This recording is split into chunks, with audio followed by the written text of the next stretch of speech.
Di sebuah desa kecil nan sejuk, tinggallah seorang lelaki bernama Harun. Harun adalah sosok yang sederhana, tak pernah mencari perhatian, dan selalu hidup dalam kesederhanaan.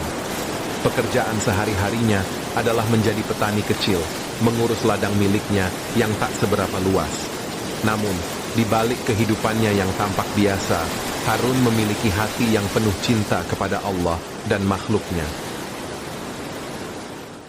Sejak muda, Harun dikenal sebagai orang yang lembut, baik hati, dan selalu mengulurkan tangan bagi siapapun yang membutuhkan. Setiap pagi, sebelum turun ke ladangnya, Harun selalu mengisi waktu subuhnya dengan zikir, membaca Al-Quran, dan salat duha. Ia adalah orang yang sangat menjaga salat 5 waktunya, tak pernah meninggalkan masjid, bahkan di usia tuanya. Di kalangan masyarakat desa, Harun bukanlah tokoh besar atau orang yang kaya raya. Namun, penduduk desa mengenalnya sebagai orang yang selalu memberikan manfaat bagi sekitar. Tak sedikit tetangga yang pernah menerima bantuan Harun dalam kesulitan mereka, baik dalam bentuk tenaga, waktu, maupun doa. Suatu hari, seorang anak muda bernama Zaid yang baru pindah ke desa itu melihat Harun bekerja di ladangnya. Saat itu Zaid merasa kagum melihat lelaki tua itu bekerja dengan penuh semangat meskipun tubuhnya terlihat lelah dan ringkih. "Kakek Harun, mengapa Anda masih bekerja keras di usia yang sudah lanjut ini? Bukankah sebaiknya Anda beristirahat saja?" Harun tersenyum dan menjawab dengan lembut, "Nak, bekerja adalah ibadah jika dilakukan dengan niat yang ikhlas. Selama tangan ini masih bisa bergerak, aku akan terus berusaha.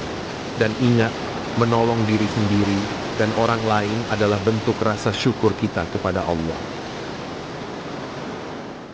Kata-kata itu meninggalkan kesan mendalam bagi Zaid.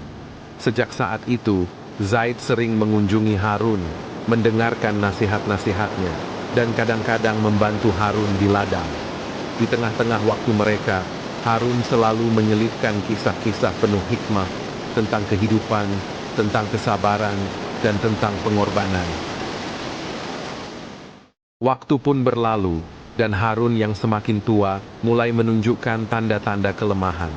Tubuhnya semakin kurus, nafasnya mulai terdengar berat. Namun, ia tetap menunaikan ibadah dengan tekun. Pada suatu malam, Harun jatuh sakit, dan ia hanya bisa berbaring di tempat tidurnya. Tetangga-tetangga yang mendengar kabar tersebut segera datang untuk menjenguknya. Anak-anak dan cucunya pun berkumpul di sampingnya, mendengarkan setiap perkataan beliau dengan khusyuk. Di saat-saat terakhir hidupnya, Harun berbisik kepada Zaid yang menemaninya di samping tempat tidur. Dengan suara lirih, Harun berkata, "Nak, jangan pernah berhenti mengingat Allah, baik dalam suka maupun duka. Dunia ini hanyalah sementara, dan amal baik adalah bekal kita nanti di hadapannya." Zaid menahan air mata sambil mengangguk, berjanji dalam hatinya untuk selalu mengingat pesan itu. Harun pun tersenyum, memejamkan mata dan mengucap, "La ilaha illallah Muhammadur Rasulullah." Dengan kalimat tauhid itu, Harun meninggalkan dunia ini dengan tenang. Hari itu, suasana desa dipenuhi kesedihan.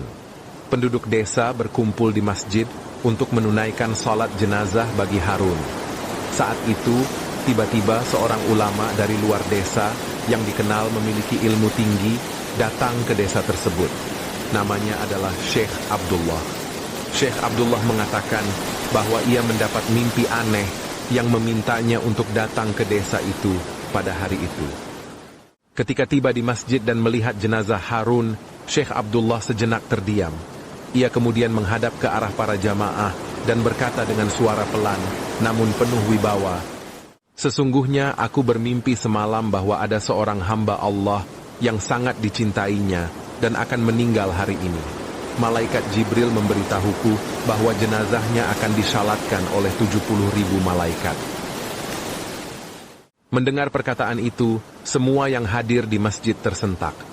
Mereka tidak menyangka bahwa Harun, lelaki sederhana yang selama ini hidup tanpa banyak diketahui orang, akan mendapatkan kemuliaan sebesar itu. Masing-masing dari mereka merasakan keajaiban yang luar biasa di hadapan mereka. Setelah Syekh Abdullah memimpin salat jenazah, suasana masjid terasa penuh dengan kedamaian yang tak biasa.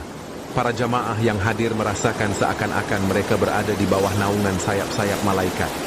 Beberapa di antaranya bahkan menangis tanpa tahu apa yang menyebabkan hati mereka begitu terharu. Suasana hening, hanya terdengar isak tangis dan doa yang terlantun lembut dari para jamaah. Ketika jenazah Harun dibawa ke pemakaman, awan tampak cerah namun tidak panas. Cahaya matahari seolah-olah memberikan sinar yang lembut, menambah suasana sakral di pemakaman itu. Bahkan, angin yang bertiup terasa lembut, seperti menyampaikan salam terakhir kepada sosok Harun yang begitu dicintai di bumi maupun di langit.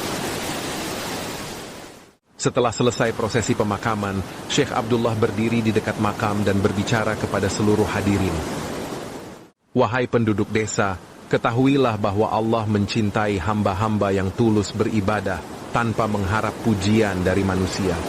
Hamba Allah ini, yang dikenal sebagai Harun, hidup dalam kesederhanaan, namun dia menjaga hatinya tetap bersih dan penuh kasih sayang, sehingga Allah memuliakannya di dunia dan di akhirat. Kisah Harun yang disyalatkan oleh 70.000 malaikat menyebar ke seluruh desa dan bahkan sampai ke desa-desa sekitar. Orang-orang mulai berbicara tentang kebaikan dan kesederhanaan hidupnya, tentang ketulusan ibadahnya, dan tentang hatinya yang penuh kasih sayang. Zaid, yang merasa sangat kehilangan, berusaha menjalani hidup sesuai dengan nasihat Harun. Ia mulai lebih banyak membantu orang lain, menjaga ibadahnya dengan lebih tekun, dan selalu mengingatkan dirinya bahwa semua yang ada di dunia ini hanyalah sementara. Dalam waktu singkat, banyak penduduk desa yang terinspirasi oleh keteladanan Harun. Mereka mulai memperbaiki ibadah mereka, memperkuat hubungan mereka dengan Allah, dan berusaha untuk saling mencintai sebagai saudara. Kisah Harun menjadi pelajaran bagi setiap orang yang mendengarnya, bahwa kemuliaan di hadapan Allah tidak selalu datang dari pangkat atau harta, namun dari ketulusan hati, kesederhanaan, dan keikhlasan dalam beribadah. Kisah ini mengingatkan kita bahwa Allah melihat hati kita dan niat-niat yang tersembunyi di dalamnya. Pada akhirnya, kehidupan Harun menjadi cermin bagi siapa saja yang ingin meraih ridha Allah, yaitu dengan hidup dalam ketulusan, rendah hati, dan berbuat baik kepada semua makhluknya. Dan ketika seseorang hidup dengan cara seperti itu, Allah akan mengirimkan tanda-tanda cintanya, seperti malaikat yang menyalatkannya, sebagai bukti kemuliaan yang diterima oleh hamba yang dicintainya. Ya Allah, jadikanlah kami termasuk hamba-hamba yang Engkau cintai, dan lindungi kami dari sikap ria dan sombong. Berilah kami kesempatan untuk hidup dan mati dalam keadaan ikhlas dan husnul khatimah.